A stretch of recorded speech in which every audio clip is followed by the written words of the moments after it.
So today we're going to talk about cognitive behavioral therapy as a way to introduce emotion regulation in the patients. So I like this graphic. It's got all the parts in it. So it's very basic because without knowing what cognitive behavioral therapy is, you're going to have a difficult time talking about emotions in general and connecting those. So the basics is what you think and do affects the way you feel, and they're interchangeable, as you can see from the diagram here. So here we have our thoughts, what was going on through your mind, your emotions, what are you feeling, the body sensations, so physiologically, what is happening in your body, and then our behaviors. So what did you do? How did you react? So, and down here it talks about sometimes there's no fault of your own. People get stuck in this cycle. The things that they do to solve a problem can inadvertently keep it going. So if we're having thoughts of, I'm useless, nobody likes me, and then we feel sad, and then we feel tired and lethargic, we might retreat into our shell, cut other people off. So we might isolate ourselves or withdraw, might go in our room and take a nap or just stay in our room and not interact. And then fewer good things start to happen because we're isolating from those things, giving them the possibility to have the change. So I have another graphic um, that I did. And this kind of talks about how triggers or antecedents can lead to problem behavior. Those thoughts, feelings, and actions we just talked about in CBT can lead to those consequences, good or bad. Sometimes there's natural consequences. So I like this graphic better because it talks about how they can be interchanged.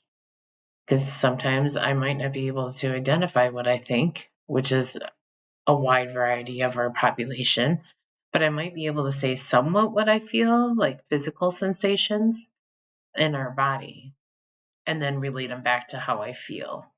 Or sometimes there's just the outcome of the behavior, the actions. So if little John Doe lashes out at a peer, let's say he um, goes to grab a peer, we have to figure out which direction to go from here. And asking John, are we feeling such a way? What is our body telling us? Or what are we thinking about right now? So then we can change one of the parts. Obviously, the quickest way to change this one would be to change the action right off the bat. So stopping John and saying, that's not appropriate to put our hands on our peers. Let's sit down and have a think on it. So stop and think. And then talk about, what were you thinking about doing? How did they view the situation? So then you can relate back to maybe how they were feeling. Maybe John was just excited, like in his body was wiggling and moving, felt vibrating. And we can relate that back to excitement or anticipation. And then what were we thinking? This is where we need to help them connect the dots because our thoughts and our feelings are not one and the same. So this is helping dissect those. So if I think I'm a loser, it doesn't mean therefore I am a loser. My thought might be I made a mistake and I might feel sad, embarrassed, or hurt by it. And now I can change my actions accordingly because I know how to change the thinking or feeling through alternative coping skills. So some ways to do this is to use cognitive behavioral techniques. So this one is really huge. Make that smaller. So this is using I statements. So being able to help them break it down. So when I felt excited when my friend was running with me in the sensory room or on the playground, you can kind of talk about it more. And then what would that face look like? What would excitement look like? Then here it continues, when I felt excited, these thoughts raced through my head. Maybe it was, let's go down the slide, or let's see if my peer will swing with me. There might have been literally 20s of thoughts there. So just helping them stop and be able to reflect back. And then when I felt excited, I did these things. So what did those behaviors look like? I grabbed my peer. I ran over another peer, or, whatever the behaviors were, what these look like. So these are the actual like physical manifestations of those thoughts and those feelings. So while I felt excited, here's what I said. Did it make it worse or better? So sometimes it's about what they say and not the physical, what they do. People can get upset in their bodies. So this is about putting an X in places that felt bad or different when you're upset. So this might be in the tummy where they felt excited, or even the arms getting tight, or the face getting hot, or the legs get wiggling. So how did I deal with this? This is going to help us be able to look at the aftermath of those consequences. So to fight the upsetting thoughts, I could have tried these thoughts instead. So in this case, it might not have been necessarily bad or good thoughts. It's just I had a thought that my peer wanted to play with me.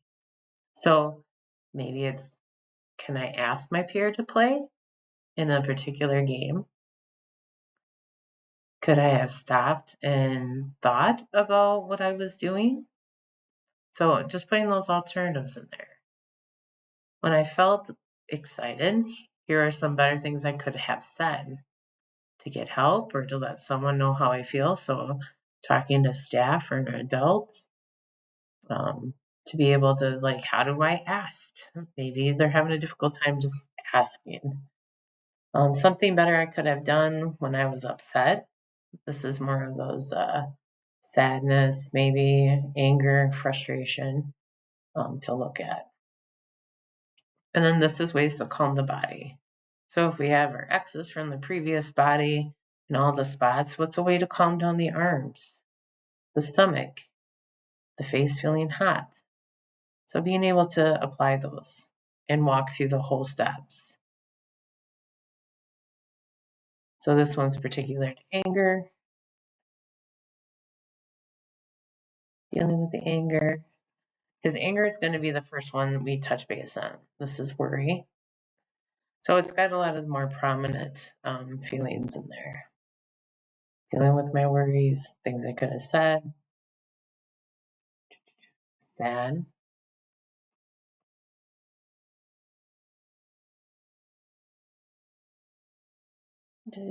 disappointed. So you get the gist of how to walk through these. These are really great for that. These are really good for cheaters. So this is actually a motion regulation worksheet from what's called dialectical behavioral therapy. They break down the emotions into those cognitive behavioral therapy categories. I would suggest to cover part of it if you're walking through this with a patient, because the whole sheet can look very overwhelming. So what it has on each sheet is words to describe that anger. And this is where I have the discussion of intensity of an emotion. So what does that emotion look like? Is it anger, which might be a 4 out of 5 or 4 out of 10? You can use 1 to 5 or 1 to 10. 1 to 5 is more appropriate for kids under 10 because it's easier for them to decipher through 5. Maybe annoyance is like 2 out of 5 because it's sitting right there on the top. But things like rage, wrath, outrage, they're going to be higher up to the 5. Here we have prompting events. These are also known as antecedents or triggers. So what happened that caused this reaction? So did we felt like we were being disrespected? We don't have control or power? That's a big one with kids too, feeling like they need to be in control. Or was there physical, emotional pain? And then how did I interpret or think about this? Did I blame others? Did I believe that things should be different than they are? So they're looking at the expectations. So this can also lead to further discussion about what are those expectations? Are they realistic? And then we got biological changes. So those are those physical sensations we talked about. So what's going on in the body? So this would be a nice one to go with one of these sheets, wherever the body people went. There we go. So then you can kind of walk with them and go, okay, did your muscles tighten? Where on your body? Did your teeth clamp down? Were you feeling hot or flush? Unable to stop crying? And there's always another category here. So if they bring up something that is not on there, you can always write it in. And then how did I express, in this case, anger? Did I attack someone? Did I pound on doors, throw things? Did I cry? Did I just sit there and grin at them? Did I shut down and just clench my fists or turn flush? And this is the after effects. So this is the consequences. Did I have limited attention? This, in the case of anger, has been known as I saw red. Attend to only the situation that's making you angry, unable to flex into a different conversation about coming up with conflict resolution.